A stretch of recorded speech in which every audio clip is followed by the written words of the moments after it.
You see, now to our other top story, the total solar eclipse. Hotels in and around Carbondale have been booked for months, but some people are taking a different approach to enjoying the eclipse.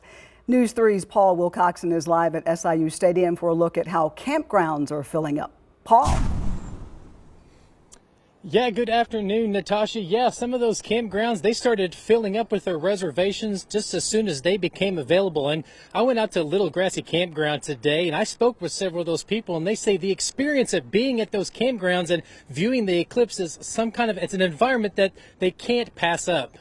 Planning a last-minute trip isn't rare, but as experience has taught so many returning for a second total solar eclipse in 7 years, planning ahead is all in the details. We did it enough in advance so we could actually get a site. Candy Rowski is one of several from out of town visiting Little Grassy Lake Campground. She came down from Cook County to see the eclipse. I think it's beautiful down here.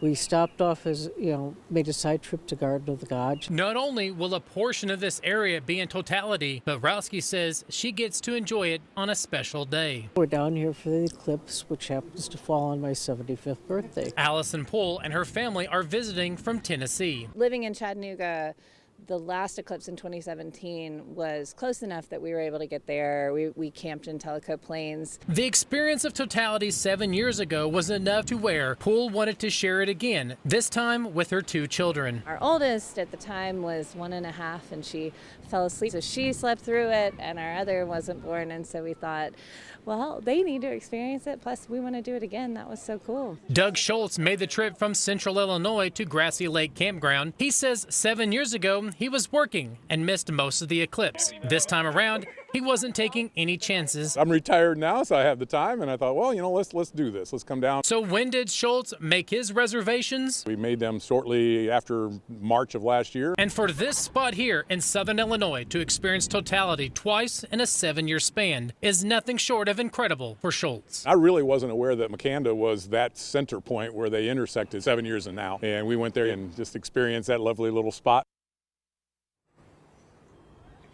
Now, Natasha, the Little Grassy Campground, they have an area of grass that they're calling an overflow, where they're just allowing people to come in and pitch their tent. I spoke to one gentleman from Tennessee. He was able to get one of those spots the last minute. He says he's going to put up his tent, enjoy some fishing and the eclipse, and have just a wonderful time. Reporting live at Saluki Stadium, Paul Wilcoxon, News 3.